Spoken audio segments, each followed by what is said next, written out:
have done the work, the therapy, the supplements, the protocols, and something still will not move? What if the problem was never what you're putting in your body? What if the problem was that your body never felt safe enough to receive it? Welcome to the Informed Choice Podcast, where natural healing meets practical truth. I'm Eni, the Naija Goddess, and this is where we simplify holistic wellness so you can stop guessing and start healing. Today's guest works at the intersection most practitioners never reach, where the science of the nervous system meets the language of the soul. She's an international speaker, an advisor to Visionaries Navigating Growth, Visibility, and Identity Evolution. And she has built her entire practice around the premise that the conventional wellness world has consistently underestimated that the body feels safe, nothing else fully works. She is the founder of the Warrior Within Healing, where she guides high achievers through major life transitions, the kind that shake identity to its foundation and demand something deeper than strategy. She combines transformative coaching with energy medicine to move what years of therapy, supplements, and mindset work alone have not been able to shift. Her clients walk into her exhausted from trying to figure it out all on their own and walk out with clarity, momentum, and a body that is finally responding. She has done this kind of work across continents, across industries, and across every kind of ceiling a woman can hit when she's doing everything right and something still isn't landing. Please welcome to the podcast, Candice. How are you Hello. doing? Good. How are you, I my am so friend? great. I'm so glad that you're here. I'm really glad to have this conversation. I think it's something that's not really spoken about or seen as kind of frou-frou, woo-woo kind of stuff, right? But it's really, really powerful. And I want to help make this message and this information more mainstream. And that's where your expertise comes in. Yeah, I appreciate it because I've seen so much transition and change within this field, right? Energy work, energy medicine, and just holistic work in general. And what has been really transformative has been this crossover bridge of coaching meets energy. Because when I very first started my practice, I recognized early on, and I know we're going to get into this in a second, but I recognized early on that people often think of spiritual experiences and they go to them thinking, oh, I'm going to go escape. And they don't Mm, necessarily label it that, mm. but they're feeling it internally. They're like, I'm going to go meditate and my life's going to be better, and or do this energy practice and I'm going to just instantly feel okay. And it's really just temporary when you're doing it in that way. So I'm kind of excited to dive into a little bit more of this work. I'm super excited. Well, with that, we'll just go ahead and jump in. You describe your work as grounded spirituality. Before we get into the science of any of all this, right? Tell the audience what that phrase actually means and why you chose it over anything else. Yes. So I just decided early on that, again, most people are seeking a high or a spiritual experience, more out of body experience. And while some of this work will do that, because we're taking, we're healing on the energetic plane, what we need is the grounded part. So, how do we be a spiritual, conscious being and a very human at the same time? And how do we bridge these two worlds in a way that combines it so that you live and embody this life, so that you love the life that you're in? Because when we go too far up here, we forget about our earthly duties and Mm, our family, and it's great to be up, and I say up, it's just being connected, but it's great to be tapped in and connected, but we also live in the world. And so we wouldn't be gifted this opportunity, even in a world that feels chaotic, if we weren't here to serve divine purpose. mm. And so, again, how can we bridge those two worlds and make it sustainable life? Oh, okay. We're going to get further into it. I just love what you said. Okay. Your work with high achievers navigating major life transitions, what does that woman typically look like when she first finds you? And what is she telling herself about why she feels the way she does?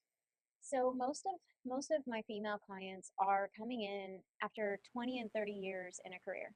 And they're sitting here at this crossroads of, I know that I'm designed, or I want to do more. I'm ready for what's next. I'm exhausted from mostly corporate environments, medical fields, medical professionals, and they know that there's something more, but their whole identity has been wrapped around what they've been doing, who they've been serving, how Mm, they've been helping, all of their accolades, so their degrees, everything that's behind their name, instead of at the core really knowing who they are. ooh, And so a lot of our work together is starting our starting points are they're trying to figure out who they are in this next season of life. think anecdotally to add on, that resonates so well because not only just with me personally, but in my culture, you have to be very well accomplished. So I have many things after my name. I have multiple degrees and countless certifications, and that's no exaggeration. Mhm. So when I left corporate America in 2020 to go out on my own or to join forces with my husband and do our businesses together, it was really scary because it's like all the stuff I had done professionally really did not matter. Like, not that it didn't matter because it gave me a sense of things, but in terms of what we were doing, it had no relevance. And then you feel like you're on shaky ground because I didn't realize how much of my professional confidence came from not only just the years of doing it, but with all the things behind my name and all that. And so when it's not applicable in this field and what you're doing, it can feel like, okay, what am I doing? Mhm.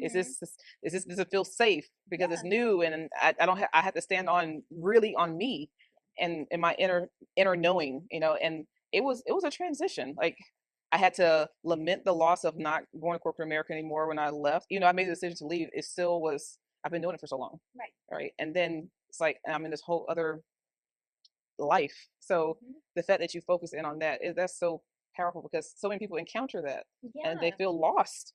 Right.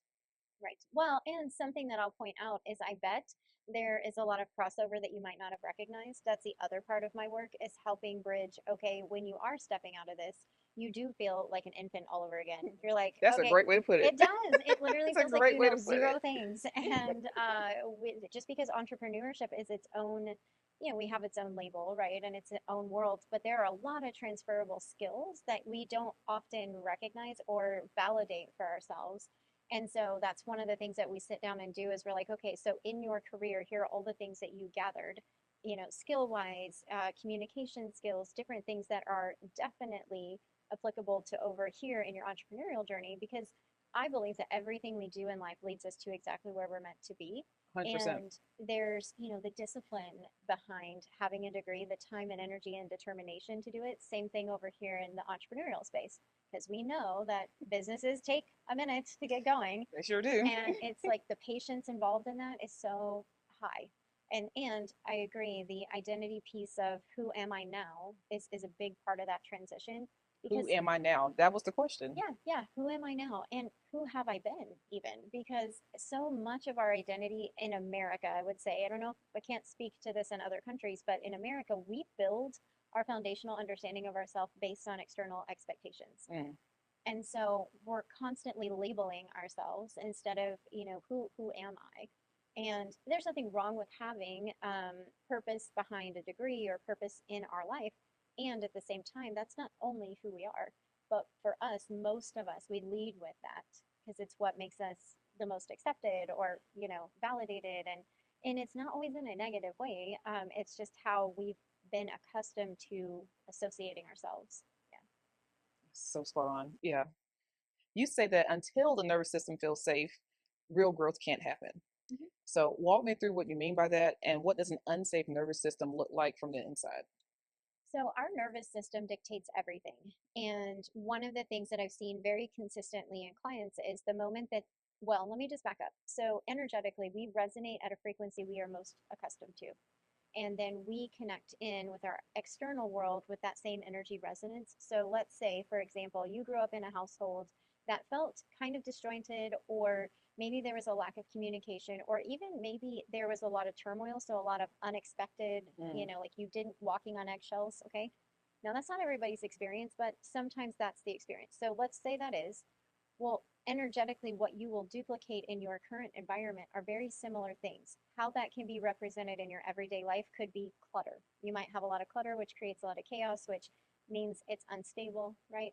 You might end up in a career that is very chaotic and all, even down to waiting tables. So think of the environment of waiting tables. It is literally no 2 days are the same. It's true. A lot of unexpectedness, and you're switching and context switching all the time, which can feel chaotic. So the energy is very similar to what you grew up in.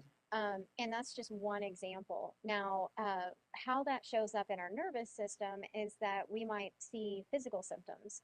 So we might have digestive issues. One of the key signals that we're not functioning well because it's that the body is not wanting to process, but at a minimal state. Yeah. So, what does that do to our physical body? It means that there's a constraint of resources, which means instead of it flowing like this, it's kind of like, okay, I need to make sure the heart stays good. I need to make sure the brain is okay.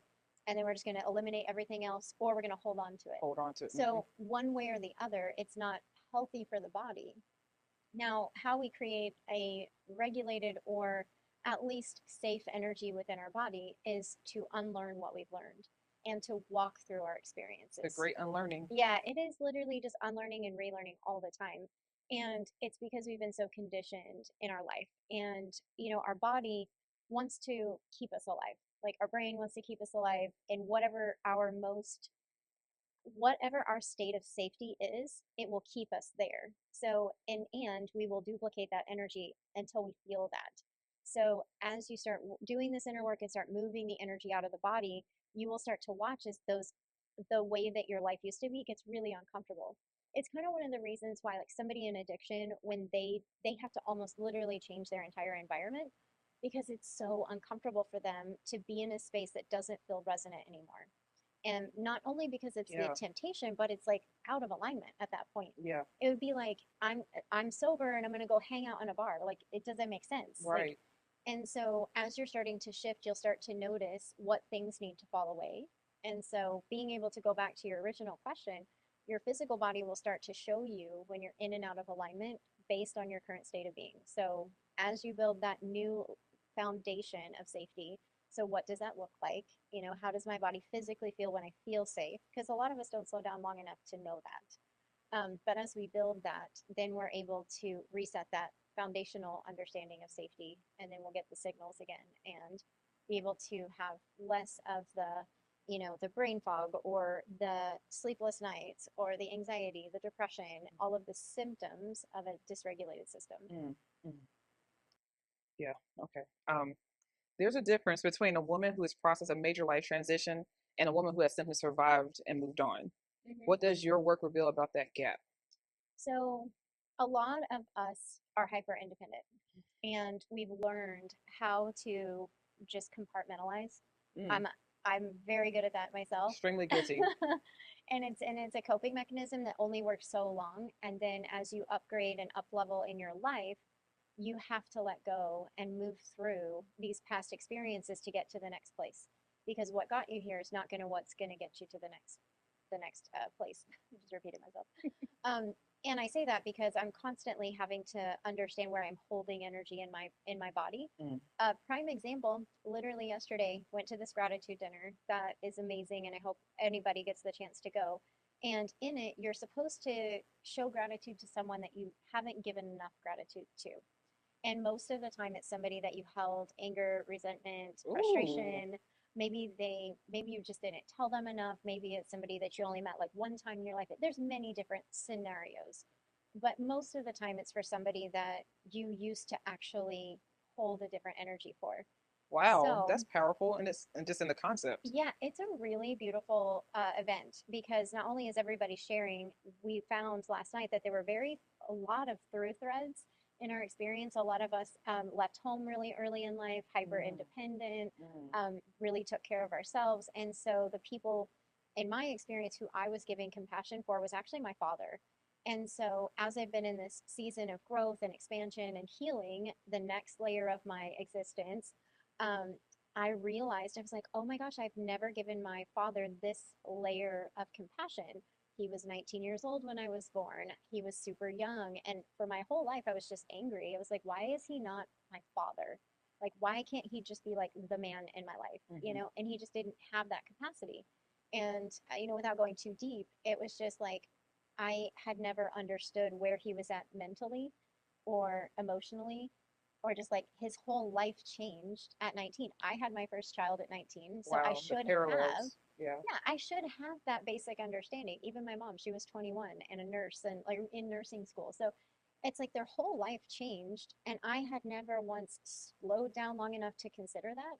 Now, I had already like moved through the fact that they've only done their best. There's one layer of like they've done their best, and we hear that often. Oh, your parents only do their best. But it's another layer of healing in that transitional period, right? Of, oh, I see you. And I'm understanding differently. And I understand that I might not understand everything. And so that's a different energy of healing and compassion versus, oh, I can see that you just did your best. It seems like it gets more to the root. Yeah, it gets a little bit deeper. And as you go in your healing journey, you're able to sustain that energy of inquisitiveness, like to be able to go in and ask those questions of yourself because it's not minimizing or negating your experience. Like you experienced and felt what you felt. And there's also the other side of it. And when we can, kind of mature in our own healing journey to say, okay, I need to take a really big step back and kind of look at the whole picture. I remember one instant of healing when I was in my 20s. I really struggled with anxiety, and my grandmother, love her to death. She's been there my entire life. I'm the first grandchild, so like Okay, I was yeah. spoiled. But she was really hard on me in that time. And I just had no understanding as to why. I mean, she basically told me I needed to get over it and like anxiety wasn't a thing and depression's not a thing. And then it would be like 20 years later, like literally a couple of years ago, that I learned that in her 20s, she went through something very similar, but she was told by a medical professional either you get it together or you're never seeing your kids again, and they were going to put her in a straitjacket and put her in, so Yeah. she, in her own energy of defense, didn't, if you think about it, she didn't want that for me. And she went through that experience. So not only did she not have the support that she needed, she also didn't want somebody else to come in and do that to me. Mm-hmm. So it's like when you can take a step back and see the whole picture of what we don't know, because nobody talked about any of that, then you get to heal at that deeper layer instead of, thinking you've moved through it and compartmentalized it, which it serves you for a time being. But the moment you open up to what's next, it really changes it changes not just your energy, it changes how you view others in all circumstances of life. And again, that's not to say that we just accept all behavior. It's just that we get really good at moving through it and going on. Yes. Do you think what you just said requires a higher level of emotional intelligence to be able to peel back those layers? Because I ask that specifically because there are some people that are so filled with rage Mm-hmm. or bitterness that even if you provide them with perspective, maybe because they're just used to holding on to that, that it feels uncomfortable to let that go and they're not willing to, or they're in general kind of immature in a lot of aspects and can't understand the process of what it could be like to have some level of empathy without feeling like you're negating the experience you've had with that individual. What are your Yeah. thoughts on that? Yeah. So there's a couple of answers there because I think that it's a level of safety that goes into that. Okay. Anger is usually rooted in the inability to feel safe, and it's a protection.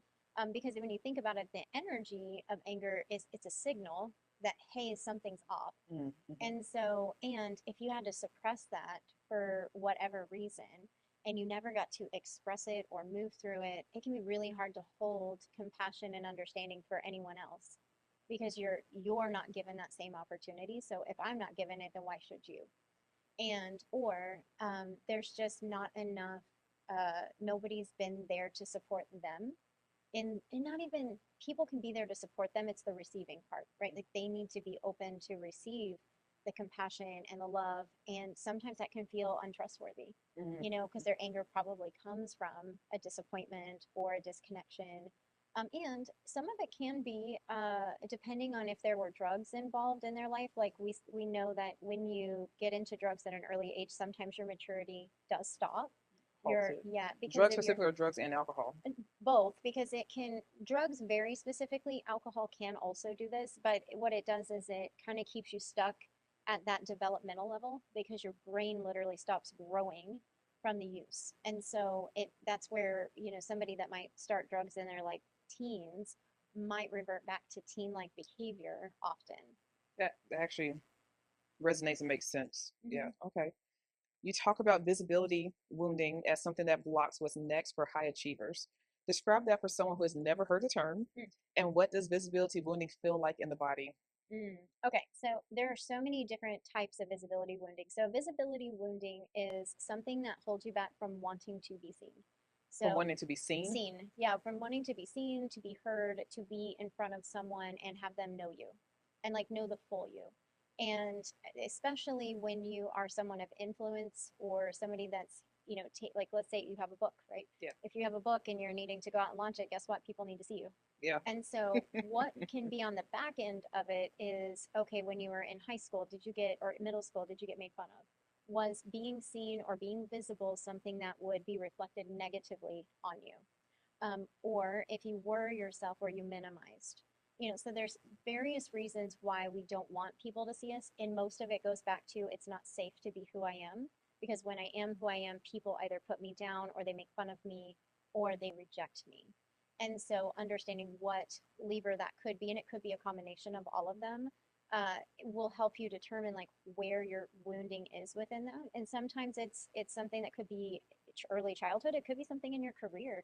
Maybe you're a very successful person and you had a boss that like was very insecure with themselves, and so anytime you came in with a good idea, they're like, whoop, and Not so so much. yeah, exactly. So anytime you expressed yourself, you were minimized, right? So there's a lot of minimization, a lot of holding back of who you truly are. We know that in society we're always conditioned to believe like we need this and this and this in order to be socially acceptable. Those can be part of the visibility woundings. And shame and guilt are a big part of that. So if you have anything in your past that you're not super proud of, that can be a reason that you don't want people to truly know you. And yet we know from our lived experience that's the one thing that connects us is like who we actually are. And yet we have to unlearn that it's not safe to be who we are. What I hear through that, and tell me if I'm off, is a level of vulnerability. Mm-hmm. And so the willingness of how vulnerable you're willing to be, especially when vulnerability is needed, Mm-hmm. is the depth of the visibility wounding, Yeah, maybe. sometimes. Yeah, I mean, vulnerability is something that we all enjoy whenever we are in the company of like last night for a primary example. Like people are talking about some really deep. We did not know each other, and we some of us knew one another, but very briefly. And so, vulnerability is a shared experience and an ability to truly just let the guard down. And it does take being in a safer environment to do that. And where it's felt in the body, like to add into your question, is that, when you go to be seen, where do you feel it? Do you feel constriction in your throat? Do you feel it in your chest? Do you feel it in your gut? Is it something that you like notice that you're hunched over or you're tensing your shoulders? Like where do you feel it? Because we hold that energy in those different places, and sometimes it matches up to our energy centers, and we can go into that later. I'll But say, is yeah. it like related to like the chakras, or is it something different? I'm like, for me, I tend to hold it in my neck and shoulders. Yeah, and so speaking your truth. Yeah, so sometimes I tend to be quite quiet Hmm. most of the time, and I most of the time it's intentional. I choose when I want to speak. Hmm. Before it just felt like when I was younger, it was just like just do what you're told and do what you're supposed to do. Hmm. But now I know that I can step out of that and speak when I need to speak. But maybe I know that I should speak more, especially being I guess, supposedly a public figure. Like you kind of have to speak and get out there. You have a book, like you said, you have to get out there and let people know. And I do find myself sometimes, and I know this is anecdotal, but this seems to align with what you're saying.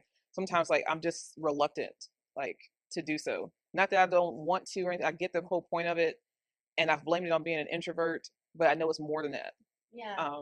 Because now I would say I'm definitely an ambivert, but I just know it's more than that. It's like I just don't want to be bothered, and why do I not want to be bothered when Yeah. I'm passing something when because every time I don't want to be bothered, I do it anyway. I always have the best time and meet the best people. Yeah, exactly. Well, and again, it goes back to connecting the dots, right? Like finding the pattern and saying, okay, where in my lived experience did showing up to something mean that either I wasn't going to have a good time or that I was going to be rejected? Like a lot of it's the rejection. We really fear being rejected. And Yeah. especially if there's any form of ADHD within you, which I feel most entrepreneurs are ADHD or at least some kind of hyphenate of it because I know I am.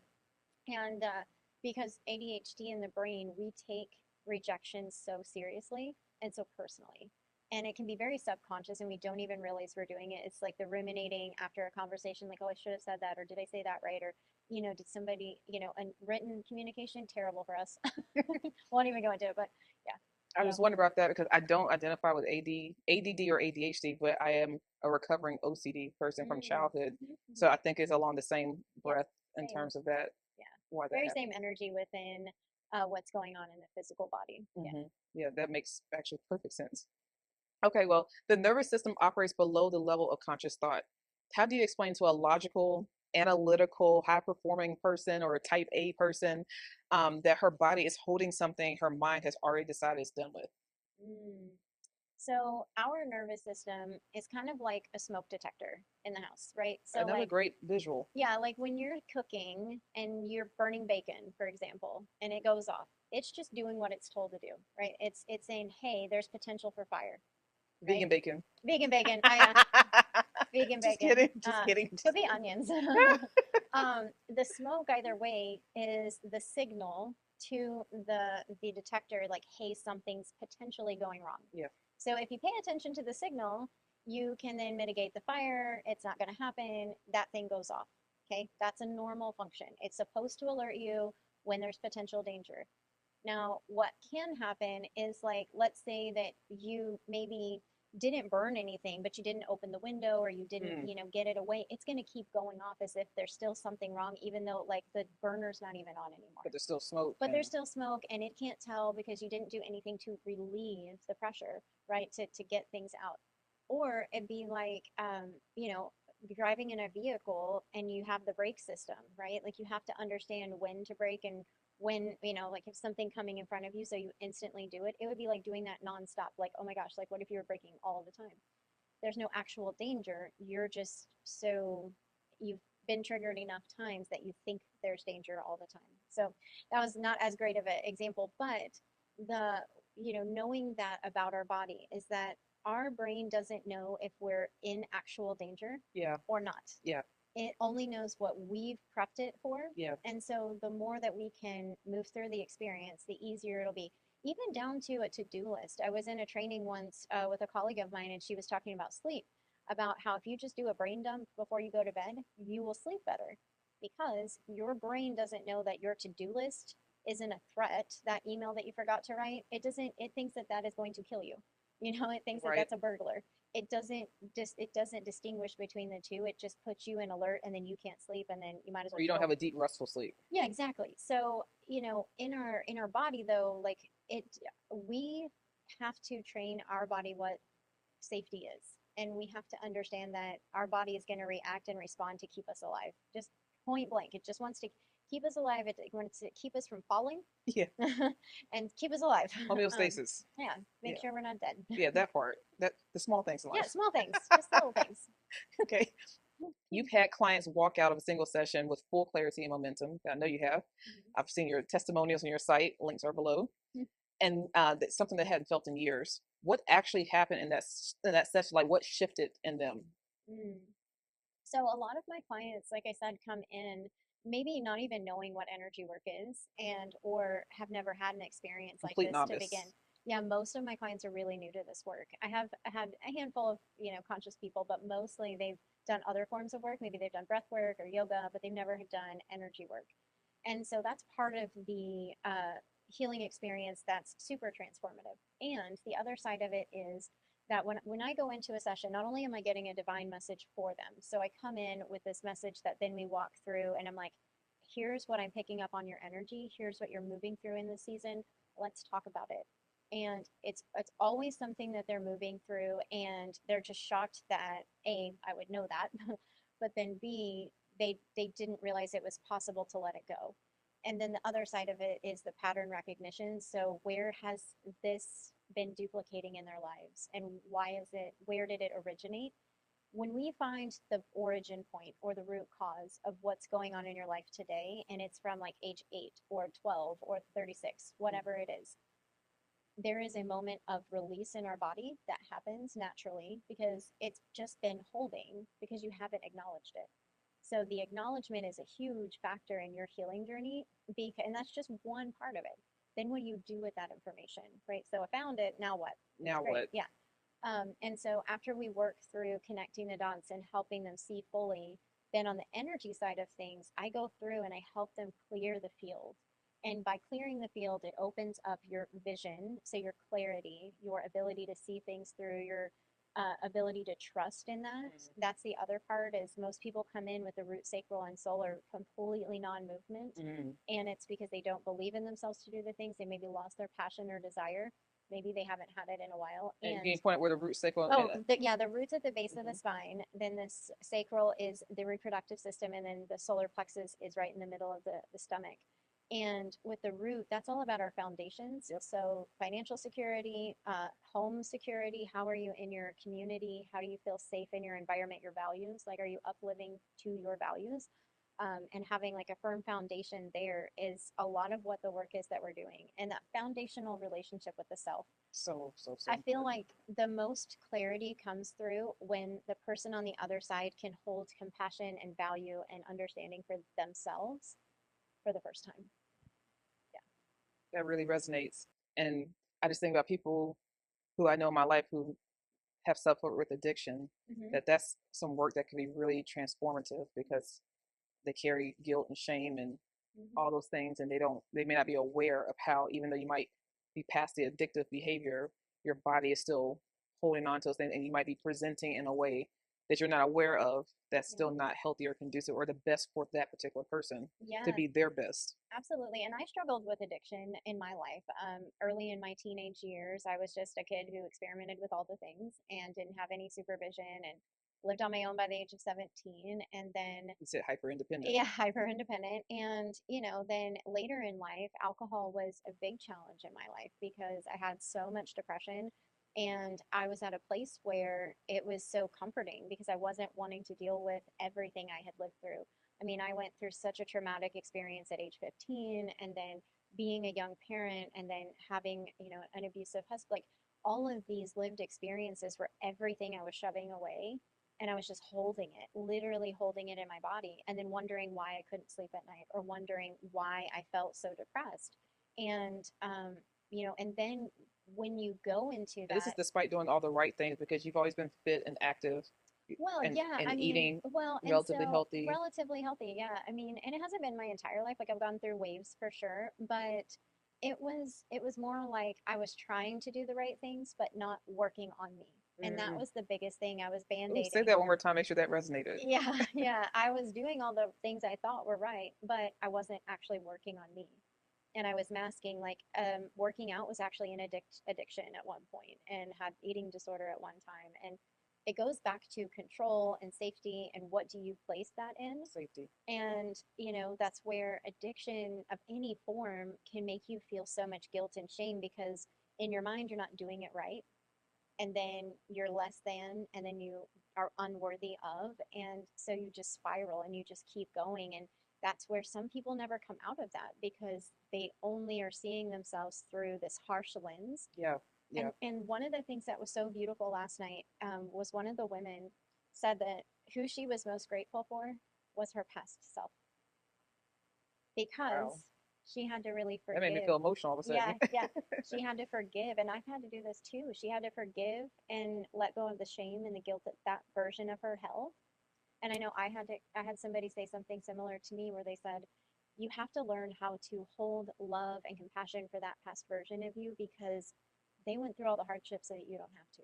And I was just like bawling my eyes out, because it's so true. And we have to get to that point. Otherwise, the addiction will always be the reason why we never come out of it, because it keeps us in the proving, which the brain is Mm. always proving us right. So if I have this addiction, then I'm less than, and I can prove that over and over through my actions, self sabotage, and all of that. And it just roots back into worthiness and safety to be self.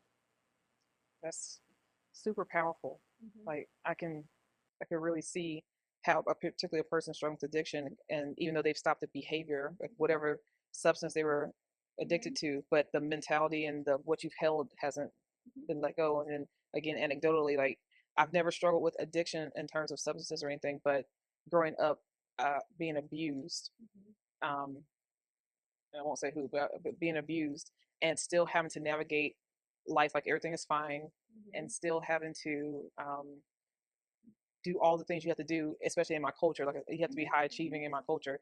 Um, my Nigerian culture, like it's not an excuse. Like Yeah, whatever you're dealing with, you still deal got to with do the it, thing. do the Yeah. things. And so I've always done that. So despite what's going on with me internally, and I'm not trying to, it's not fake. put it on the face. It's like that. It's No, what you I'm just are used. expected to I'm do. expected to. I don't know anything else, and then the compartmentalization happens, and then Hmm. you don't realize because I'm like, I'm not thinking about that. I'm doing this, and I'm focused on this, even though my body's still taking all the score of Hmm. all the things that's happened. Yeah. So just I felt called to share that vulnerable moment because I don't think I've talked about my physical abuse growing up as a child Hmm. for a long time. But Yeah. um, yeah, so Well, and like what you're saying, so many people experience that where we were told to just tough it out. Okay, yeah, that's great that you're going through that and get it together. get it together, And you get it still got to done. make it happen. And so many of us do that and it works for a certain amount of time until you get past that need to do it, and then it's in that moment that you know you're ready to do that work that it becomes possible. It's actually really safe for you to do it. You're at a maturity level where you can handle it. Because that's the other part is like we're ready to do the healing work when we're ready and only when we're ready. And like I can always tell, and I don't really call in clients that aren't ready anymore, but in the beginning I would go through that battle of like I wanted to help everybody, and there are just some people who aren't at that state of ready, and that's okay. There's no judgment. Like we all come to it and we heal in those layers because we experience life in increments of time. So Mm-hmm. minutes, seconds, hours, months, days, years, all of it, and even seasons, right? Decades. And decades, like all of it. And so, why would we expect ourselves to heal all in one setting, all in one day? How do you assess when someone's ready? Well, they usually show up. No, I'm just kidding. No, no, jokingly, but knowing there's like this internal knowing as a practitioner that I've built where I can energetically feel it first of all, but then It's an it's intuitiveness. very intuitive, but then I can usually feel the hesitation. And so when I feel that, that's when therapy is really needed and having that deeper dive. Not that I can't help people, but there is a level of help that I'm not qualified for. And I honor that and knowing that, yeah, I'm really skilled at what I do. And there's different layers to healing that are possible. So knowing where you're at in your healing journey, because it's interesting. I always thought I would help like day one, like, and then I learned really early on, oh, that is not my level. So, and just being aware of that, some practitioners are not, and they take it on, not realizing the damage that can happen. So, understanding that I want to make sure that I'm being fully supportive of somebody and honoring their journey as well. Yeah, that's I love that. Okay, well, energy medicine, as I heard you reference it earlier, is still met with skepticism, as you know, in Mm-hmm. conventional health spaces. What would you say to the woman or man who is intellectually open but needs to understand the mechanism before they'll trust it? Okay, so I feel like with energy work, one of the things that helps us understand what it even is that we all carry energy. Everything around us carries energy. It's a vibration. That's how we're alive. That's how we're alive. Literally, the air particles have energy. Even sometimes when I'm teaching people how to slow down long enough to like feel the breath enter the body and feel as it rejuvenates our body. Even inanimate objects have Yeah, energy. I mean, like everything has energy. And, for people who are skeptical, that's okay. Energy work is designed to help your body come back to a state of resonance that is supportive of your overall health and your being. Now, in order to get there, we do have to reset the system. So, again, we can go in and talk about the different patterns and are you really ready to work through this, that kind of thing. Like foundationally what that can look like is okay, where are your values, like what is important to you in this moment in your life versus 5 years ago, a year ago. Where is your confidence level, like what is holding back in your confidence, where do you struggle to vocalize your truth, where do you maybe struggle to see the vision, and kind of starting in those places of the coaching part of things. But then on the energy side, how to describe it even is it's almost like the sun entering into your body. So if you can, if you ever close your eyes and you just visualize the sun going straight through your body. It's a great thought Yeah. and feeling. Yeah, and it's so calming and it's so soothing because the sun is energy and it's vibrancy and it brings us life and it helps things grow, it helps us see. And so when you're feeling that energy, there's this shift that happens within your physical body and you can feel it instantly. Now, as a practitioner, I am the conduit of light energy. So I'm here That's to beautiful. help facilitate the energetic flow and recalibration of the client. So helping them come back, helping them open up, which all that means is each energy center vibrates and resonates at its own frequency, and that can change depending on what you're going through. When I work with people, a lot of times they might be really open consciously, like even if they're not conscious, meaning they have a spiritual connection of some point. most of the time they're struggling to see their vision because they're struggling with their confidence. And so if you struggle to believe in yourself to achieve something, it's really hard to actualize something into being. Yeah, absolutely. You know, if you don't have a safe foundation in your environment, or your finances are off balance, or you're going through transition, you might have energetic displacement in your root, because that's all about foundation. Energetic displacement. I like that Yeah. phrasing. Yeah. Yeah. So it's like, all it means when I look at your energy is like, hey, what are you moving through right now? And where are the stuck points? And then how can we support the body as you're moving through that transition? And so essentially, you can think about it as if you are just being wrapped and held in this energy of light, and then opening up to receive healing. That's super powerful. Um, a person listening right now has done the therapy, the journaling, supplements, the retreats, and feels stuck still. What's the first question you would ask that person? Do you value who you are? Why was that your first question? Because when we value things, we tend to hold greater placement over them, and we tend to treat things better. And that can usually tell me, because we always are asked, do you love yourself? You know, love is very subjective, and it's very minimized in our language. Even in the English language, there's Yeah, only one one word. word. Like every other language, there's like 12. We've minimized it. But when you value something, you tend to, again, take care of it better and have a little bit more connection with it. And so the reason why I ask that is because usually if you ask, well, do you know yourself? That can feel so triggering in the body of like, again, goes back to rejection. But when you're doing all of this work and you don't have a sense of vibrancy back in your life, then that tells me that you might be disconnected from your true essence. So who are you? And do you value who you are as you are, instead of feeling like you need to change who you are or modify in any way? Um, and so that's where I start with, and it's okay if you don't have that answer. That's the other part of it, is if you're going on different experiences and still not feeling that connection, again, it just tells me that you're disconnected from your essence or your soul. Because once you tune back into that frequency, your life changes. It's because you remember how supported you are, Yeah. even when your lived experience hasn't dictated that thus far. Like in my lived experience, I did not feel supported in my life for the most part. I felt very isolated, very much like I needed to take care of everything, hyper independence. And so when I started relearning, and I call it relearning the language of the soul, so connecting back in with my divine energy and essence, I had to relearn. I like how you said reconnecting. Yeah, I had to Yes. relearn and reconnect with that energy and be like, oh, okay, this is what it feels like to be me as a soul in a human body. And it has really changed how I interact within my entire world. And I have everyday life things happen. Like, I just want everybody to know that. I don't live like on a mountain and just meditate all day long. I don't know what I would do if I did that.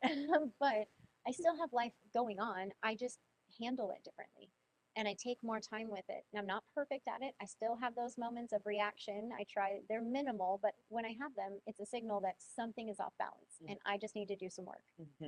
So, I like you're always honoring yourself and having introspection and reflection. Super important.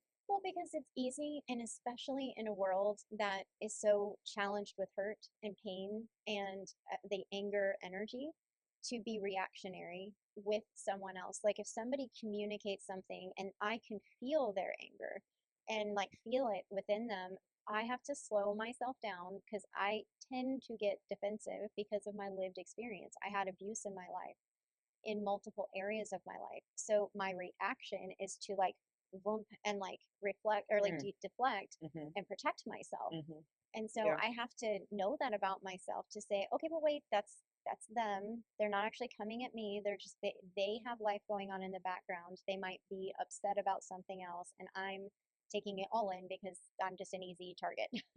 So I have to take a step back to not react, because it's real easy to just be To reactionary. react instead of respond. Yeah, and so that's what I would say that gift and the balance of that is like, I'm still human. I'm gonna have those moments where I'm like, F this, and toddler myself through it. But that's okay. I don't have to be perfect. I'm human at the end of the day.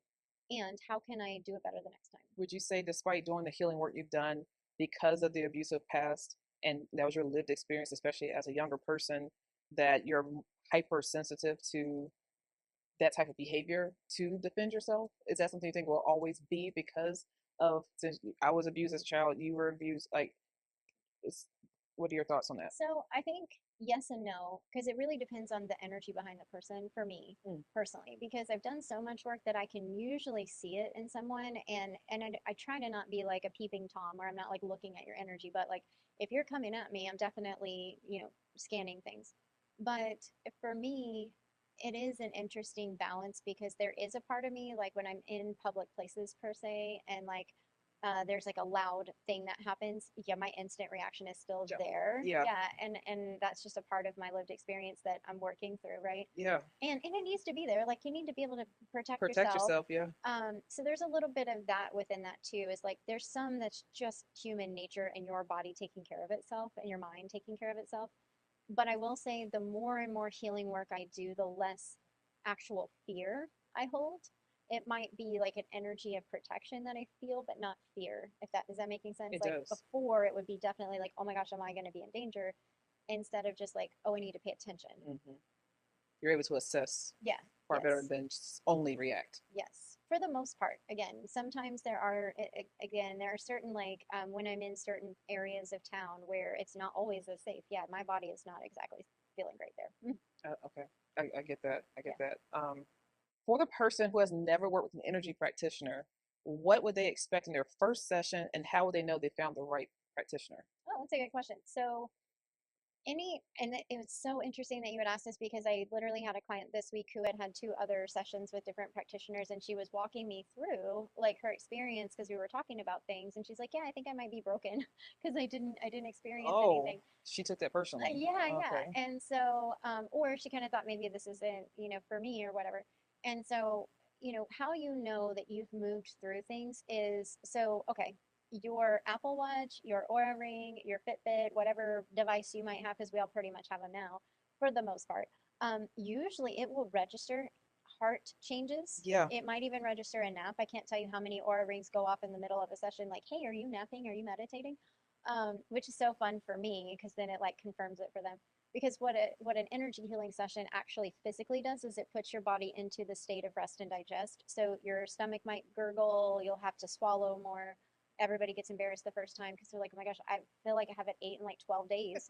And it's just literally like your body is literally resting and it's digesting. So that might be a way of recognizing it. It's all good. And yeah, that could be the first signal of you're receiving the healing is you might actually fall asleep. A lot of clients fall asleep, especially their first time.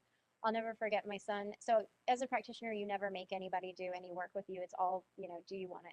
And my son, he laughed the first time they did a session because he fell asleep and he was like, "Oh my gosh, this works." And I was like, "Well, yeah." And he goes, "Well, I mean, I would see people coming and going, but I just thought it was like placebo and all the things." He And said he placebo. did. He like high school student, right? And so it was really funny because he fell asleep and he's like, "I can't believe this worked." So usually, if you found the right practitioner, you will feel safe. You will feel really well knowledge before you even start. So for my clients, like I always walk them through, even though I email them and tell them all the things to expect, I still walk them through in the session, like, hey, we're going to do an aura brushing, which basically just means clearing your energy from other people, things like that. Using a dry brushing technique, Yep, or dry okay. brushing technique. And then from there, I'm going to read your energy. So I'm going to use my pendulum to check in on the energy centers and see the flow. And then we're going to start. And just knowing that I'm not going to physically touch them, I will touch their arm when I'm done, their shoulder when I'm done. They have headphones on, so they get to go wherever they like to go. During that time, I play music. But I prep them really well so that they know from start to finish what to anticipate. So a good practitioner will let you know that, and they will ask you a lot of questions before getting started. Like, have you ever done energy work? What if you haven't? What is bringing you into it? Mm. One of the things that because I ask very minimal questions about the person until we're in session because of the divine message, but I do ask them, hey, have you ever had energy work before?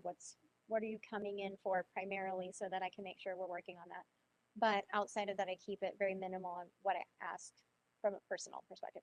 But in how you know you've moved through energy is you'll feel it over the next several days. So Okay. energy work integrates over time. So you'll have more clarity. You'll Mm. sleep really well. Like most people sleep really well after a session. More divine downloads. Yeah, more divine downloads and connections. So you'll start seeing more synchronicities. You'll start paying attention. Even your world will change in color. Like you will start seeing more vibrancy around you because as you heal, your energy shifts and you shift within your environment. So So, true. So yeah, true. yeah, you'll start seeing more angel numbers and signs, Yes. all the All things. the frou stuff. Yeah, all the fur.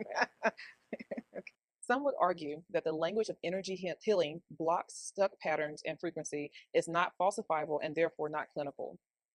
How do you respond to that? Not defensively, of course, but with the strongest version of the case for what you do. Oh my goodness, so many things. Actually, they've proven a lot in science that has finally started to be Starting to published. catch up finally. Like finally, it's been around for decades, but for so long, clinicians have held and withheld information because it could end their career. Because we know that a lot of healing work can actually keep us from medications. Not always. Like there's a balance. And I would say my strongest case study would actually be my 70. I think she's 77. um, Anyways, my client who's in her 70s, she came to me very specifically for autoimmune disease, which is not my typical client. She just came in as a referral. She's a super lovely human being. And she and I have worked together. And through our work together, we've been able to reverse some of the signs of her autoimmune disease, which has what that has done for her is helped her to travel easier. She has more energy.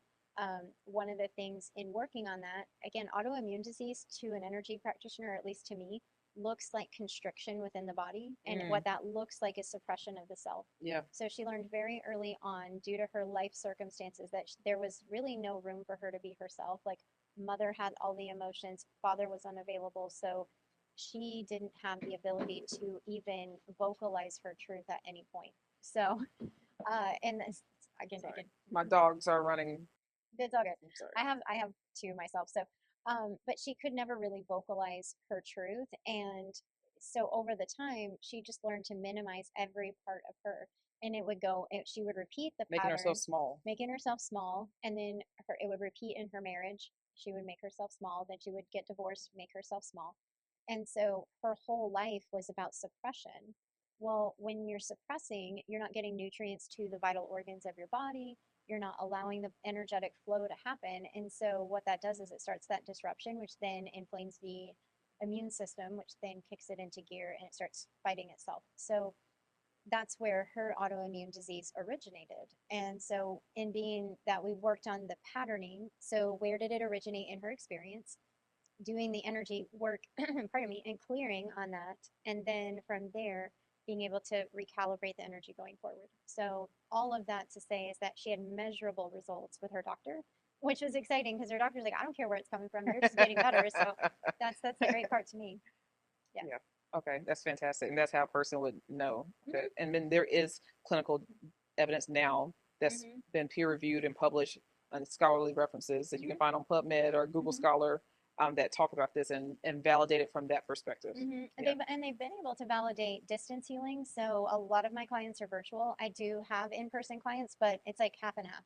And so they've been able to validate the energy through energy transmission, the changes in the physical body and the heart rate changing, even syncing hearts from It's, different. It's so interesting. All of the science is out there. yeah, it is out there. I might put some links down, some reputable ones to check out. Yeah. Okay, well, you help people reconnect with what you call the language of the soul. For the woman who was raised in a tradition that taught her to distrust that kind of language, what do you say to her? Hmm. So a lot of us were told not to trust our intuition, and it is Dang. something that we've been taught so young, and if we were taught to embrace, we would never second guess ourselves.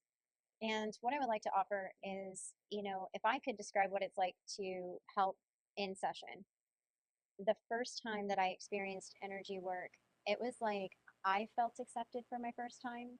And I felt this change within me that I knew I needed to share it with the world. But then, once I started trusting my intuition again and started building that connection, I don't always follow it. Like I'm still human, right? But every time I do, an opportunity aligns. Like every time I just follow through on what I say I'm going to do, or like I know I need to be here, maybe I don't have the all of the energy to go, but I'm like, I just know I need to be there. It always is an amazing time. Things like even saying no to a client, like that always is something that aligns better in the end. And so every time we confirm it, we build that strength within our intuition. And it's okay if you were taught not to trust that. Now it's your power of choice, right? Our intuitive gifts, so the gifts of sight, the gift of hearing, the gift of feeling, the gift of knowing, all of those gifts are given to us so that we can live our best life. And as we tune back into it, it's not always like this huge epiphany. Like people think that trusting your intuition is like, oh, I'm going to see a big fat sign. I used to think that. I used to think like I was Oh, literally going to get like a sign that came in front of me. big billboard. Big billboard, yeah, like Candice. And it, or some form of that. And it's not always like that. It's very subtle. And it's like through confirmation of somebody will say something and you'll be like, I was literally just thinking that. A song will come on and you're like, what is going on? Yeah, it's not coincidence, Not folks. coincidence. And then, or the angel numbers, like I see them all the time when I drive. Like I'll be like, three, Explain three, what three. that is Okay. for the people watching and listening. Yeah. So angel numbers are repetitive numbers or sequential numbers, Like 11, like 11. 11, 11, 333, 444. And it's like every time I'm driving, I'll see them all over the place. And especially if I'm like driving and driving for a distance and then I like catch myself like wandering off. I'm like, oh my gosh. And then I like see it and I'm like, okay, you're watching out for me. But it's essentially angel numbers are signs from the universe that you're supported. And I just have fun with it. Like I know generally what they each mean, but then I always Google and I'm like, what does it say at the first? Because it's always different. Yeah. But and it's just signs that you are supported by divine spirit and that everything, it's a confirmation. We can get these signs through feathers. I have a connection with deer. So every time I see Such a beautiful deer, animal. well, every time I see deer, it's a sign that I'm on the divine path. And how that came to be is I was at an ashram in Northern California and I was running around this lake called Lotus Lake. And it's called Lotus Lake because it was a meditation you could do. Lotuses are like sunflowers and Mm-hmm. they open very slowly. And you can sit there and watch them rise with the sun. And it's just about stillness and meditation. Well, the lake itself had about a quarter of a mile radius and it was Okay. right next to my cabin. So I would go out and do this run. And I'm running and I come up and I know that the deer come down to get water all the time. Oh, But there were like a herd of deer right at the water. Now I quit running at this point because I saw them. And it was a moment where I could have just turned around. I could have, because it's a circle, it's going to go the same direction. But I was guided to just walk through them because through the herd? through them because the deer there at the ashram, they were very calm. Like they would just sit right next to you and pull an apple off the tree and just kind of like chomp, be like hi, yeah, and it was the I mean, coolest as an thing. animal lover like that, I love Oh, that. it was amazing. So I chose to walk straight through them, and I was this close to deer the whole time, and And they they didn't. accepted you. Yeah, they didn't run off. They didn't like attack me or Because they're anything. normally kind of skittish. Yeah, they normally don't like humans. But they just stood there and kind of were like, okay, you're done, cool, let's go on. But ever since then, deer have just been a sign that I'm on the divine path, and it's been really cool instances of that. The penny moments that I talk about on my social media, that was also a divine download. I'll tell that story sometime, but yeah, like we get divine messages through different mediums or ways, and it's really fun when you start playing with it. And again, the more inquisitive you are with all of this, the more you start to see it and recognize it. The more And connection you have with yourself. yeah, yeah, exactly. Because we're so disconnected from so many things, especially ourselves. We're disconnected from our food. We're Hmm. disconnected from just how we present in the world. We're not in tune with our true essence. Right. And we're just putting on a face or following fast, or now everyone's on their phones and just swiping and following the Joneses. That used to be the saying. I don't know what it is Yeah, now, but yeah, so I think that's why it's so important. I just love that the deer. They're just like, okay, cool, come through. yeah. They're like, "Are you done yet?" Because we're gonna finish drinking. But yeah, and I agree with you. I think that we are living in a time of so much potential and possibility. Like we are Mm. so hyper connected and disconnected all at the same time. And many people have said that, but we are coming out of that. I think that with the rise of AI, we've been given an opportunity of choice where again, as humans, we're not stupid. We're very smart. We're very Very intelligent. capable. We can tell when there's a fake person, whether it's getting really good or not. We can still tell, hey, that's not a real human. And what that's doing is it's making us kind of question a lot more. and disconnect even more And from those. appreciate truth even Yes. more. It rings even more loudly or Yeah. resonates more intensely within the body. Yeah, and coming back together. I think that that's why the rise of in-person connection is so prevalent, because online, I used to have to decide, do I like this? Do I share it? Do I comment? Now I have to decide, is it real? And I'm like, do I even want to do that? Like, Speaking of, like, share, and subscribe. yes, yes, Yeah, but you're right. You have to. It's a lot of processing. Like, is this real? And as it gets better, it's going to be harder and harder to decipher if it actually is real. Because I've even created like in HeyGen like an AI doppelganger. I haven't used it yet like hmm, publicly, but it's just like it's weird, if isn't I it? didn't know I just did this, like it sounds and looks just Yeah, like me, yeah, emotes just like me. So yeah, it's freaky. yeah. It's weird, so weird. Yeah, I mean, I'm embracing AI because there are benefits, but I'm still conscious Yes, of the essence of the message, the essence of the impact that I wish to put out there, and I don't want the impact to be put out there through a digital version of myself. yeah, no, I think, yeah, I am not anti AI by any means. Right. I think that it has given us, it has the potential to give us more time back, but whether or not we're healed enough to use that time in a different way is Mm, another thing. yeah. You know, like COVID was a big example of that, where we were given automatic stillness. And anybody who had never, I call it the great pause, because we were put on pause in a way that we had never been put on pause. And many people did For like not three handle years. it, Yeah. did not handle it well. And especially in the beginning, and so understanding that it's one thing to have our time back, and that's what AI can do for us if we're smart with it. But if you're not healed, having more time on your calendar feels really uncomfortable. So good. I just love this conversation. I think it was a good gateway for people who have not even heard of this or Mm-hmm. experienced it or have had misconceptions about it being just some Woo woo stuff. woo woo tree hugger, what whatever stuff. And I think they can see how this can really be transformative, especially if you've been stuck and you've been doing all the right things. Mm-hmm. I think that this has been fantastic. So, our ending question that I ask every guest that comes on the show: if you could give the listeners one informed choice to do this week, what would that be? Mm. I would say sit with yourself and think of the one thing that you want to give yourself credit for that you may have never noticed before. Give And yourself credit. credit, yeah, give yourself credit for something that you might not have seen. So maybe even asking someone else, hey, what do you see in me? You know, what are the values that you see in me? Because when we can repeat that to ourselves, we then treat ourselves better in the day. Mm, I love that. That's Mhm. awesome. Well, you're fantastic. Can't wait to have you back, and you're going to help so many people. So tell people how they can work with you and reach out to you and all the things. Yeah, so I currently take clients both privately online or in person if you're in the Charlotte area or surrounding. I'm technically in Mooresville, so we got a little bit of stretch room. But you can book sessions with me or time with me through heal.me/Candice. It's super easy. I got in very Links early. below. Yeah. Or you can connect with me on LinkedIn. I'm on LinkedIn and Instagram primarily. And yeah, I always joke and say people can stalk my life on Instagram when I'm active, when I'm usually pretty active in my stories. And connection with me on LinkedIn, you just get to see a lot of the events that I'm a part of. That's so fantastic. Well, this is great. So, yeah, we're going to go ahead and move on to our herbal spotlight. Thanks so Okay, much. I love it. Right. Okay, well, welcome to our herbal spotlight. I picked the herb based on our conversation and all the things that you do. And I picked ashwagandha. It's an herb I've actually picked before. Um, are you familiar with ashwagandha? Hmm. Have you seen it in its powdered form or No, smelled it? no, not even smelt it.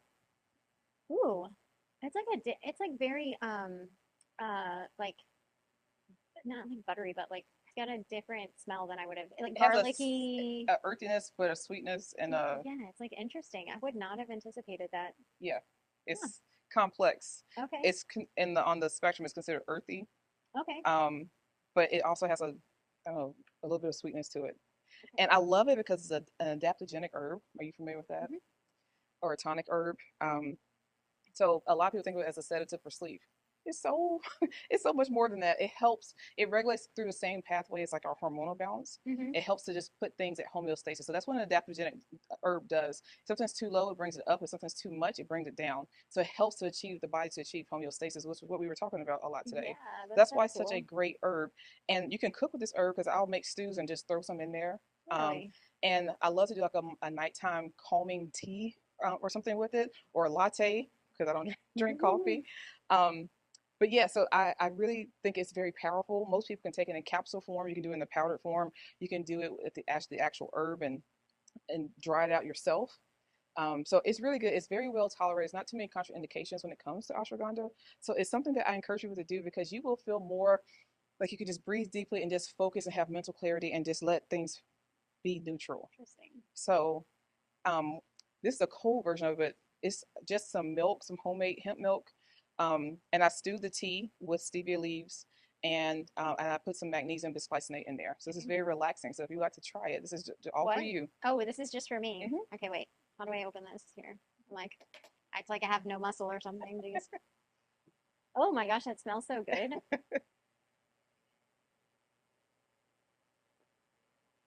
That tastes amazing. It was like really, oh my gosh, this would be like great for like your coffee. Yeah, But it tastes like a chai. yeah, yeah, That's what yeah, it reminds me of yeah. is a That's a chai. great way to say it. Mm. This is all for me? It's all for you. Okay.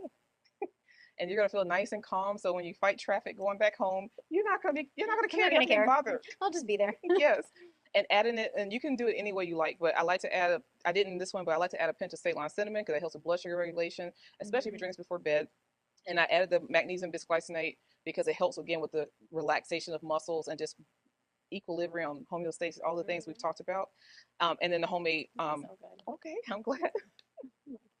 So it's all for you. So Mhm. yeah, this is a great way you can combine things. And even in the dish that we're making today, which is going to be a golden soup, you can always throw in some ashwagandha. I love to just throw it in there, and it just helps bring it all home, right? And Mm. you won't necessarily taste it because the other flavors will prevail, but it's really, really good. Now, in the recipe, because as you all know, I create these recipes in my head, and we taste it for the first time on the show live. And Yes. if they love it, they get to take it home with them. In my recipe, in my head, it was supposed to be done with red lentils. When I was prepping for it today, I was already out of red lentils, so I only had brown, so I just cooked up brown lentils. So just know the pictures and stuff that I'll show subsequently when I make this again is done with red lentils. Okay, so it's gonna be a golden soup. So it will be red lentils. Our fat source is coconut milk, which is just one ingredient, just coconut and water. That's it. We have some no chicken broth here. We have some spring water. We have diced onion. We have carrots and sweet potato because when you have something that's super umami like this, you want to have natural sweetness to balance it out. And also when you're talking about something that's comforting to the soul, trying to get everything in the mix really helps with that. It's very grounding. Grounding, Hmm. yes. We have diced garlic and ginger. For natural sweetness, you could either add like maple syrup or agave, but I chose to use dates just to add more fiber to it. Then we have here for a more umami effect and depth of flavor, we have nutritional yeast. So not only is this adding in the umami factor with the glutamates, we're also having all of our B vitamins here, Hmm. and it adds a ton of protein. So this is two servings of it. So this is adding 15 grams of protein just by itself, not even counting the lentils. So this whole dish is high protein, high fiber, full of deliciousness, and it follows the PF3 method. So we have protein, fiber, fat, and flavor. That keeps you coming back to eat it so you're satiated, but it's hitting all the marks so you can absorb all the water Hmm. soluble and fat soluble nutrients because we have everything in balance. So with that, before we get to blending and whatnot, I'm gonna preheat. I'm gonna put some gloves on first. So I'm gonna preheat our pot for just a bit and get these gloves. And I don't think I covered our spices. I skipped over that. So for our spices for this golden soup, of course we have turmeric, which is our anti-inflammatory. For depth of flavor and just feeling like so you have some flavor, we have ground coriander and cumin. And Hmm. then we also have smoked paprika. And then when you finish anything, especially when you use something that's considered heavy like a coconut, you always want to lighten it with something fresh. So we have some fresh cilantro, and then we have the juice of half a lemon that we'll squeeze on it just to cut through some of the richness so Hmm. that everything is awesome. Okay. Wow. So the first thing we're going to do, and you're going to see I'm going to put this into a dry pot, are these onions. We're going to saute them. You do not need to put all that oil into the pan. As I always say, 1 tablespoon of oil is 120 calories. And not that you should be calorically like, crazy. You just don't need to add it. A lot of people just start just go, go, go, go, go, go, go with the oil. I'm like, you've added like 700 calories and it's doing nothing, right? So just be mindful with your oil usage. Now we're making this soup, and if you're going to use a fat or use an oil um, to bloom spices, properly, the volatile oils in it that makes it taste and smell amazing are fat soluble. So that's why for blooming spices specifically, so that they actually come through the dish, you need some type of fat. If you don't want to bloom the spices, just want to add it in, then you don't have to use a fat. What's That's the difference in blooming? Like, so what is the like? What does that do? it intensifies the flavor. So the Mm. full flavor of that particular herb or spice comes out when it's in a Mm. fat because those compounds are fat soluble. Just like vitamin K, which anything you see that's green. Mm-hmm. You have your fat soluble vitamins are vitamins A, D, E, and K. Well, if you eat a whole salad and there's no fat source there, it doesn't have to be an olive oil dressing. It can just be some sunflower seeds. If there's no fat source there, you're not going to absorb all those nutrients, and it's not as pungent. It's not as flavorful. So when you're blending spice, if you want to get the full span of flavor from those spices, Mm-hmm. those compounds are fat soluble and require fat. So you can just add a teaspoon. It doesn't require you have gugs of oil, right? Yeah. A teaspoon does the trick, and it's all it needs. Okay. So here we are with the onions. I'm sure you can smell that. Mm-hmm. We're not trying to brown the onions. We just want to get them translucent, which I believe they are now. Would you agree? Mm-hmm. Yes. Okay, awesome. So next we're going to do, if you would hand me the sweet potatoes and carrots. We just don't want to put these things raw in the soup. I mean, you can, but I don't advise anything. You can put that in the sink. And we're going to just let this kind of hang out with the onions for a bit and have fun. And then while they're having fun, I'm going to go ahead. Awesome. I love the smell of onions, so like, it does the job. I love the smell of onions too. Like you walk into a house or a restaurant, you smell it, like, okay, I'm about to eat something proper. So we're going to go ahead and put in our mix of spices. And again, it's coriander, cumin, turmeric, smoked paprika, and a touch of cayenne. I know you don't have a strong hot tooth or spicy tooth, which is totally okay. Oh, you do? I do. I love it. Oh, I thought you said you didn't. I grew up in Texas, so like. Oh, okay. Oh, well, I could have dialed it up. But I said that because as an herbalist, you always have to have a catalyst in your formulations. Something's going to drive it into the cell to make it intracellular. And so I often use cayenne or West African bird pepper or some type of capsaicin as the catalyst for these things, because even though this is food, this is still our medicine. So I always want to be mindful of those things. So if you're a baby mouth and you can't handle the heat, it's okay. You can put in just the smallest amount. It will still do the job and you won't have to taste the heat. But I encourage you to build up your tolerance. All right, so now we're starting to see this stick to the bottom. This is called a fond. And when we deglaze the bottom of the pan, all that will come up. So before we do that, I'm going to add in our garlic and ginger. You can still smell all that, those spices going. Yeah, it smells really good. I'm letting the garlic and onions coat in that fond that's being developed on the bottom. I love all the professional terms. I'm like learning all of a sudden. Go Google everything. Chef of 20 plus years over here. It just seems natural. Yeah. But some people just think that's like burnt or something. No, that's where all the flavor is. Don't let that go. Do not let that go. All right. So next, I'm going to go ahead and toss in our lentils, if you don't mind handing that to me. So this is our primary protein source of the dish. And again, in the recipe or in the meal planner, the links are below. It will be red lentils. I just ran out. But you can see it's not prescriptive. Right. Okay. It's interchangeable. It's interchangeable. Go with what you have. Use what you have always first. Okay. Right. All right, so now that this is kind of mixing along, looking good, smelling good, we're going to add in our no chicken broth. And so some people might say, well, what does that mean? Well, because this particular show is plant-based, I don't use any animals, but I can still get the flavor of it.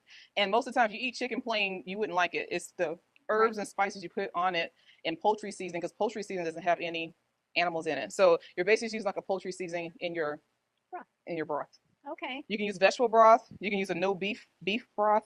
Whatever broth suits you. Right, it works. It works. It works. So now we've deglazed the pan. Just going to make sure I scratch up all those bits to make sure we don't miss any flavor. We're going to let this come to a boil. I'm going to toss in our ashwagandha. Because why not? Right, why not?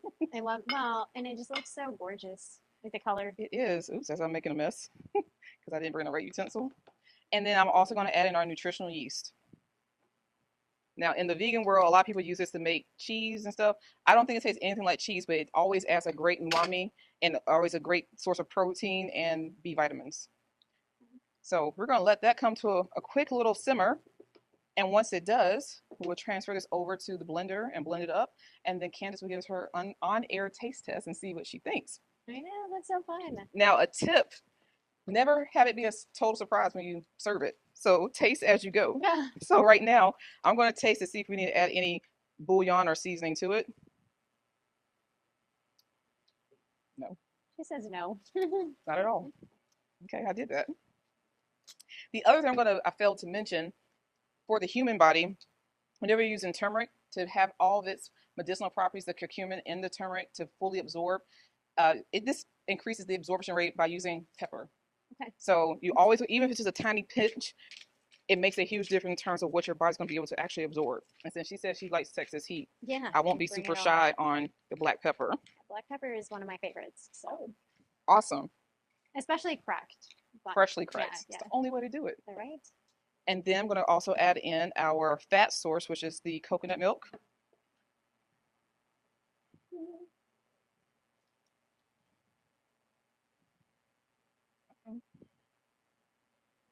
Now we're going to give this a stir. It's already looking golden. Mm-hmm. We're going to let this come to a quick boil. And while it does, so we're not watching a pot boil, we always ask some rapid fire questions so that people can get to know you better. So it's the first thing that comes to mind. Okay. Okay. So she doesn't know what I'm going to ask her. One word that describes what the nervous system feels like when it finally feels safe. Ah, like the breath of fresh air, just this sensation of The one daily habit that has changed your own nervous system more than anything else. my daily energy practice. So sitting very first thing before I get out of bed, which I used to get out of bed, take my pre-workout, go work out. Yeah, I know. You're looking at me like, oh my gosh, all the adrenaline.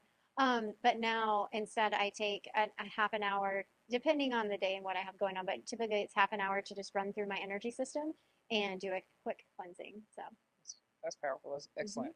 Are you a morning person or a night owl? More well, I'm both because I love getting up early in the morning and I have no problem staying up later. Oh, okay. So, You're one like, of those. yeah, which is interesting because so as a kid, you couldn't have paid me to get up early. And it's so funny. My mom laughs about it now because she's like, I don't know who this human is, but because she would get us up and I would get dressed really quickly and then I'd lay down and go back to sleep and it used to drive her crazy. So, I Yeah, I can't do that. I know some people that can get up, do a whole thing, and just go right back to like it never happened. I'm like, I'm up. I can't do it. yeah. So that's okay. The last thing that made you genuinely stop and exhale. I would say being out in nature. So anytime I'm out in nature, but just a very specific time would have been when we were in Sedona. So I had always wanted to go to Sedona, and I won't tell the whole story, but while we were there, there was just this stillness Mm, while I was meditating on a rock and doing an energy clearing. And it's like the whole world stopped wow, in that moment. And I felt so much energy and being held in it. It was a beautiful experience. that sounds awesome. I need to replicate that. Okay. Yes. What does your ideal Sunday look like? My ideal Sunday? Yeah. Okay, so Sunday's like my favorite day to actually do work. But the ideal Sunday is a later start to the day. Okay. So not that I get up later, but I don't actually like function until later, meaning I might, and I say later, about 7 o'clock in the morning, where Okay. it's like a leisurely walk, usually with my husband, and or a run. We'll either do one of the two. And then I might not start work until the afternoon. So I love doing work on Sundays. I don't know why. Like Okay. Saturday, no thank you. I don't want to do anything on Saturday. But Sunday, it's like I'm in go mode and I'm just So ready. Saturday's kind of your Sabbath, Yeah, your yes. rest I'm day. like, yes, yes. That makes sense. I get it. I totally get that. Yeah. Okay. One thing people assume about energy medicine that makes you want to set the record straight. Oh, that it's super woo. That's the thing is like, I mean, you could be as woo with it as you want to. Well, that's kind of fun to say. But it's really a beautiful practice, and that it is something that you show up for every single time. I think that if we can learn to show up for it as a practice, it becomes less woo. Facts. A book that shifted something in you. Okay, so the very first personal development book I ever read was The Power of Habit by Mm, Charles Duhigg. mm, And it was interesting because I had never understood how habit formation is, and even just the marketing side of learning about all that. But they talk about the different marketing companies out there and how they use us. So, but he was really talking about how we best function under habits and why it's important to understand that pattern looping and how to pattern disrupt. So it shaped a lot of the work that I do now. And it was, I don't know why that book in particular unlocked it for me, but it just did. it did. Yeah. That's Have you ever read yeah. it? I haven't read it. I'm just familiar with it. So Yeah. apparently I need to add that to my to-do reading list. Yes. It's one of my favorites. I need to go back and re-listen to it because it's just super science based, but then you can see it applied in different areas. Him and The Power of or When, I think it's called When by I've read Daniel that one. Pink, and he talks about how cyclical in nature we are. He actually talks about the different types of persons. Or are you nocturnal? Are you morning? Are you mid-afternoon? And there actually are differences, but and he also talks about when we're more apt to do things. So we are more apt to start something new in our life at the end of a decade. So 39, 29, 39, 49, 59. like run a marathon. Like there's a lot, if you look at the averages, like most people are in that range. Interesting. The beginning of a month, the beginning of a year, the beginning of a week. So there's a lot of science behind why that is. So it's a great book. I love that. What does your own nervous system tell you when a client is exactly where they are and where they need to be? Mm. Okay, so I can always feel when they are, I don't know how to say it outside of like they've graduated out from me, like they no longer really like need me. But it's like this sense of calmness that I feel. So in energy, we resonate at the frequency around us, right? And so whoever is more dominant will more than likely take over the energy space. So it's why if you're really grounded and you come around somebody who's super hyped up and anxious, you feel it. But Yeah. if you're calm, they will naturally start to ground without even realizing it. There's a scientific research out there. Caring. Yeah, and electrodes in our heart. Yeah, So yeah, yeah. our heart literally syncs up with each other. Consciousness, we believe that too. But anyways, so going back to it though, it's I can always feel it in my physical body, and they have this lightness that they didn't have before. Yeah. If you could sit every skeptic down for 5 minutes, what would you say? Believe in yourself. No, I'm just kidding. I think I would share that. And again, it goes back to it doesn't have to be so woo. I think that we're coming out of that. We're coming into understanding it more as medicine, kind of Right. like how you're describing food. Right. This is more of a medicine and a practice instead of it being having to be something that you go to fix something. It doesn't necessarily always have to be that you're going to energy work to fix something. Sure. Sometimes it's just to feel better, Yeah. and to recalibrate where you're going and have deeper connection. So there's different reasons why we go to energy work. Sometimes it is to do the deeper inner work, sometimes it's to have more clarity, and sometimes it's the practice that keeps you thriving. So, The last one, and we'll get back to our soup. What do you want the person listening to remember about themselves after this conversation? hmm, that it's never too late to be what you might have been. That's one of my favorite quotes. And it is by the pen name is George Eliot, but it is that we can truly do anything that we aspire to do if we build the belief in ourselves to do it. That's a good one. I like that. I Thank really you. like that. Okay. And who was that again? George Eliot. Okay. Yeah. I don't Okay. remember, I can't remember her actual name, but it's a pen name for a woman who had to disguise who she was back in The the day. many pseudonyms of back in the day. Can you imagine like thinking about that back in the day? Now we have more power of choice, so like people do it for other reasons, but to have had to have done that to be, accredited or taken seriously. Or someone to even publish or read your book. Exactly. It's interesting, right? How far, and if you think about it, it's really not It's that long really ago. not that long ago. It's really not that long It's ago. within like our mother's lifespans. Mm-hmm. Well, depending on how old you are. Yeah. Do you have Thanks for that. it? Mm-hmm. Mm-hmm. Well, this will be two batches, but make Mm-hmm. sure there's enough lentils in there. Not of the inside guts there. Yeah. So pretty. I love a good soup though. Like soup is literally the best. Perfect. I'm so glad to hear that. Uh-oh. Oh, I spilled. Yeah, Okay. I'm just helping. Thank you. I So mean, it wouldn't be a awesome. woman if I didn't help, right? No, I'm just kidding. It's like such a thing. The first retreat I had, all of the women were helping out, and I was dying inside. I was like, "No, you're not supposed to do anything," and they were like, "Candice, if we didn't help, we would literally be going insane." So That's awesome. yeah, it was great. We're just gonna blitz this for a second, okay?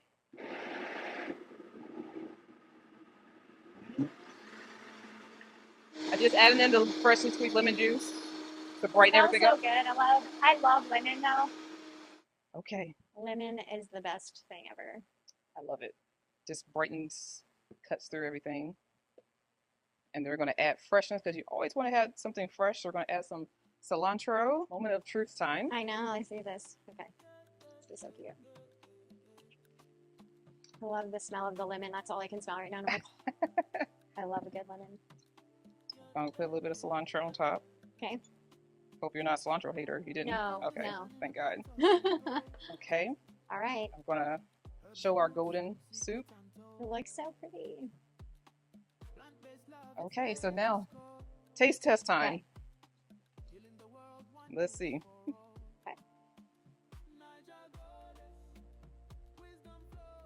Okay. That is really good. It's really hot, but Yes. I should have a blown on it, but it tastes so good. It's like earthy, like very grounding. Like this would be a great soup for like a retreat. Perfect for a retreat. Mhm. Yeah.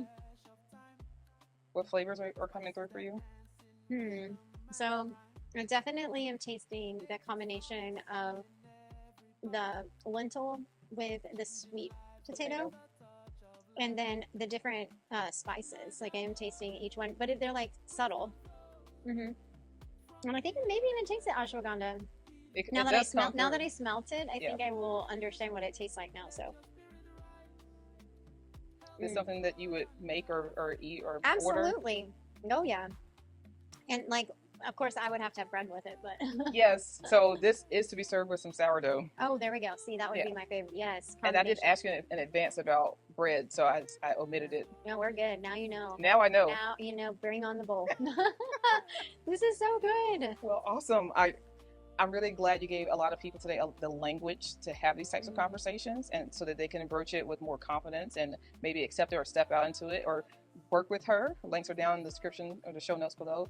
I'm so grateful for your time and all the amazing information you share with the audience today. Oh, thank you. So we'd love to have you back. But until next time, guys, heal naturally, live vibrantly.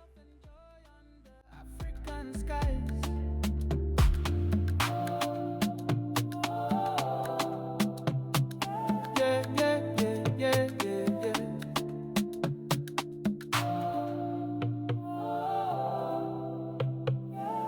Yeah.